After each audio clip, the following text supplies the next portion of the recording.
नमस्कार, आप देख रहे हैं आप दी टुडे और मैं हूं आपके साथ वैशाली। आइए रुक करते हैं आज की खास खबर पर। झांसी में जन अधिकार पार्टी के संस्थापक सांसद जौनपुर और पार्टी के राष्ट्रीय अध्यक्ष शिव कन्या जी के दिशा निर्देश पर आज पूरे प्रदेश में विभिन्न मांगों को लेकर जिलाधिकारी महोदय के माध्यम से वहां मुहिम राज्यपाल को दिया ज्ञापन, जिसमें बताया गया है कि प्रदेश की बिगड़ती कानून व्यवस्था, बढ़ती हुई महंगाई और बेरोजगारी एवं आरक्षण समाप्त किए जाने और क्रीमी लेयर की व्यवस्था लागू किए जाने के विरोध में जन अधिकार पार्टी द्वारा किए जा रहे प्रदर्शन की तरफ ध्यान ले जाना चाहता हूँ। प्रदेश में चारों तरफ पिछड़ों, दलितों और अल्पसंख्यकों के ऊपर हर रोज हत्या, बलात्कार और आगजनी की घटनाएं, साथ साथ छात्राओं का अपहरण कर उनके ऊपर हो रहे बलात्कार की घटनाओं को लेकर जन अधिकार पार्टी ने सरकार के समक्ष रखा, किंतु ऐसा लगता है कि प्रदेश सरकार का प्रशासन पर से नियंत्रण बिल्कुल समाप्त हो गया है।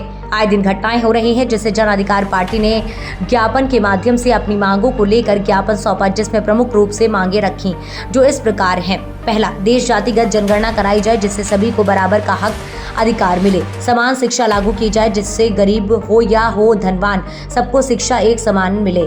डीजल, पेट्रोल, कृषि यंत्रों और कीटनाशक दवाइयों से जीएसटी हटाई जाए। झांसी नगर के ward number 48, ward number 30 Ali Gol के क्षेत्र में जब भी झांकियां देवी देवताओं की निकलती हैं या ताजियां निकलते हैं तो हमेशा घटनाएं होती हैं। घटनाओं का कारण है कि झूलते हुए तार नीचे की तरफ लटके हुए हैं, जिससे आए दिन घटनाएं होती हैं। झूलते हुए बिजली के तार बिजली विभाग के द्वारा हटवाए जाए। थाना चिरगांव ग्राम सिमथरी में पार्वती कुशवाहा जी की जमीन को रमेश कुशवाहा ने जमीन को कटाई कर लिया था, तो उसको उनका 20,000 नहीं दिया गया, जिससे पार्वती कुशवाहा काफी परेशान है, दर दर भटक रही हैं। उनके पास खाने के लिए कोई व्यवस्था नहीं है।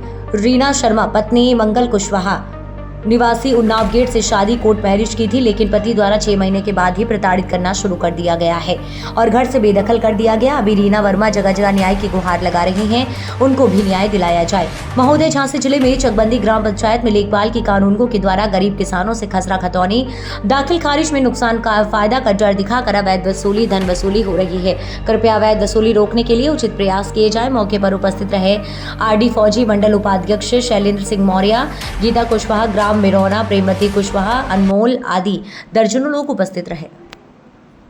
यहाँ पे आप डीएम कार्यालय आए हुए हैं, क्या कोई परेशानी है आपको? हाँ साहब, मेरे कब्जा कर लिया मकान पर। क्यों, किसने कर लिया कब्जा? खंडर गुलाब सिंह यादव, श्रीदेवी पत्नी। आप उसमें रहते थे?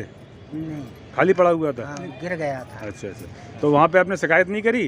करी साहब, 2 महीने के फिर पुलिस केस पर। तो पुलिस क्या कहती है? वो कुछ नहीं, पुलिस कौन बोल रहा? नहीं, ये बात कौन बोल रहा है अंदर? चलिए, हाँ आप बताइए। तो आप पुलिस के पास गए थे, पुलिस ने क्या कहा? पुलिस कह रही है हम नहीं कर सकते, कब्जा नहीं हटवा सकते, आप कोर्ट से करो। उसने पैसा दे दिया पार्टी ने। फिर आप सीओ साहब से मिले? सीओ को दी थी, एसडीएम को दिया था। यहाँ पहली बार आए हैं? यहाँ पहली बार। क्या लगता है आपको, यहाँ पे आपने जो प्रार्थना पत्र दिया है, आपको क्या लगता है, कुछ आपको न्याय मिलेगा? अब क्या मालूम था, हम तो कर रहे हैं, कोशिश कर रहे हैं। चलिए, अच्छी बात है, आपकी कोशिश कामयाब हो। आप लोग कहाँ से आए हुए हैं और किस संबंध में आए हुए हैं? मैं जन अधिकार पार्टी का मंडल उपाध्यक्ष आरडी फौजी। आज जिलाधिकारी महोदय के माध्यम से हमने राज्यपाल महामहिम राज्यपाल जी को ज्ञापन सौंपा, जिसमें विभिन्न मांगों में हमने मांगें रखी, जिसमें प्रमुख रूप से जातिगत जनगणना की मांग है। तो पूरे देश में जातिगत जनगणना होना चाहिए जिससे सबको समान अधिकार मिल सके। दूसरा, समान शिक्षा लागू होना चाहिए, क्योंकि जितने पाठ्यक्रम हैं, अलग अलग प्रकार के पाठ्यक्रम हैं, अलग अलग पढ़ाई है, और जब कोई परीक्षा होती है उस समय प्रश्न पत्र एक ही आता है, लेकिन पाठ्यक्रम अलग अलग होने की वजह से कुछ जो हिंदी भाषी है, इलाहाबाद बोर्ड के बच्चे हैं, वो उसको कवर नहीं कर पाते हैं।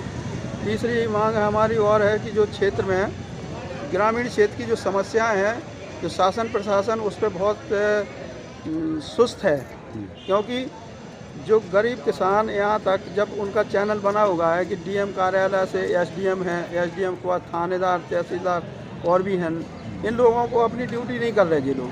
अगर ये कर रहे होते तो ये चिरगांव की समस्या होती है। चिरगांव की एक समस्या आई है, झांसी में 12 नंबर की है, थाना कोतवाली की समस्या है। ये समस्याओं को गंभीरता से अगर लेते होते तो जिलाधिकारी महोदय के आसपास ये नहीं आते, सही बात। तमाम लोग यहाँ चक्कर नहीं काटते। इसलिए इन मांगों को हम जिलाधिकारी महोदय के माध्यम से हम इन मांगों को जिला राज्यपाल तक पहुँचाना चाह रहे हैं, जिससे कि इनकी सुनवाई हो और प्रॉपर, जिसमें हम जो शासन प्रशासन से भी अनुरोध कर रहे हैं कि इनको गंभीरता से लिया जाए। ये गरीब किसान है, अगर वहाँ दूर 100 किलोमीटर दूर से आते हैं तो कम से कम उनका किराया 100, 150, 200 रुपये खर्च करके आते हैं, पूरा दिन बर्बाद होता है। इसलिए हम जिलाधिकारी महोदय से निवेदन करते हैं कि इनकी कार्रवाई तुरंत कराई जाए। धन्यवाद। Thank you. कितने से आई? समतरी। कितने झांसी में कहाँ खड़ी हो मालूम है आप? कितने आई हो? हाँ, कितने? कचहरी में डीएम साहब के थे? डीएम साहब के यहाँ फरियाद लेके आई हो? क्या है परेशानी? क्या परेशानी है कि हमारी जगह दूसरे ने जोत ली, 3 साल से जोत लिया, तो अब ने कुछ पैसे तो दे दे, 10,000 और 30,000 अभी दे नहीं है। और कहता दे दे थाने में तक राजीनामा होगा तो कि हम 12 तारीख को दे दें। और बाने तो भी नहीं दे, सुना ही नहीं रहा। वो हम मांगते हैं तो उसकी बहुओं में मारती है। तुमने बेनामा कर दोगा? अच्छा, बटाई पे दई तो कटाई पे वो तो कोई नहीं सुन रहा हो। थाने कचहरी ना प्रधान हुआ गाँव को है साहब, कोई नहीं सुन रहा। मेरा आदमी है नहीं, अब मैं क्या करूँ? लड़का है तो कोई साथ। चलो शिकायत कर दी डीएम साहब से आपने? तो लड़का भी ना कछु दे खाने को ना पीने को। कोई जमीन मेरी जोत ले दादी, लड़का के नाम आदि हमारे, तो वे भी पैसा नहीं देते हैं आदमी, हम क्या खाएं बोलो? चलो डीएम साहब ने कुछ आश्वासन दिया, मुलाकात हुई कि नहीं हो पाई तुम्हारी? हो गई। चलो ठीक है। वाला हूँ और मेरी पुश्तैनी ज़मीन पर कब्जा हुआ है और मेरे घर के दादाजी ने ही किया है, जो कि कब्जा मांगने पर दे नहीं रहे हैं। और आपके दादाजी ने कब्जा किया? हाँ, मेरे दादाजी ने किया है। मतलब आपसी मामला है हम लोगों के घर में। तो पुश्तैनी ज़मीन है तो बंटवारा हुआ नहीं है, तो हम लोगों का गार्डन चल रहा था पार्टनरशिप पे। अब वो कह रहे हैं कि मैं पैसे नहीं दूंगा और ना ज़मीन दे रहे हैं, आपको जो करना है कर लीजिए। इसलिए मैंने एसडीएम साहब को और डीएम साहब को कंप्लेन दर्ज की है अपनी। नहीं, आपके क्षेत्र लेवल पे थाना को एसओ से बात हुई? हमने सब कुछ ट्राई कर लिया, हर जगह एप्लीकेशन दे ली है, तो कोई कार्रवाई नहीं होती है। आते हैं वो पैसे लेके चले जाते हैं बस। तो पैसे से लेने का कोई एविडेंस है क्या आप? नहीं, अभी तो कोई नहीं है, पर वो आते हैं, कोई मतलब कार्रवाई नहीं होती है। और इससे ज़्यादा क्या होगा? इससे यही प्रूफ होता है कार्रवाई, मतलब ऐसा लगता होगा कि आपको पैसे ले लिए इसी कार्रवाई। हाँ, मेरे सामने ही आते हैं, मुझे ही धमका जाते हैं, क्यों डाली कंप्लेन, ये वो पुलिस वाले भी ऐसे बात करते हैं। ऐसा बोलते हैं कंप्लेन क्यों डाली? हाँ। चलिए, यहाँ पे आपने प्रार्थना पत्र दिया है, साहब से मुलाकात तो हो नहीं पाई होगी? हुई है? नहीं हुई है, मैडम से हुई है, साहब से नहीं। क्या आश्वासन मिला है? अभी वो कह रही है कि कार्रवाई होगी कोतवाली से। चलो ठीक है। कैसे आना हुआ आपका? क्या नाम है आपका? रीना वर्मा जी, आप यहाँ डीएम कार्यालय किस लिए आए हुए हैं? हमने कार्रवाई की, कोई कार्रवाई नहीं हो रही। मेरे साथ सोशल किया 6 महीने से। किस चीज़ की कार्रवाई नहीं हो रही? कोर्ट मैरिज की। अच्छा। उसमें कोई कार्रवाई नहीं। मुझे अब 6 महीने तक सोशल किया, अब मुझे कोई राह नहीं रहा। तो आप क्या वहाँ गए सिविल कोर्ट? हाँ गए। तो वहाँ से कोई न्याय नहीं मिला? कोई न्याय नहीं मिला। डीएम साहब से न्याय मिलने की उम्मीद है आपको? अब मिल जाए इसलिए आए यहाँ पे। चलिए, अच्छी बात है, आपको न्याय मिले ऐसा हमारी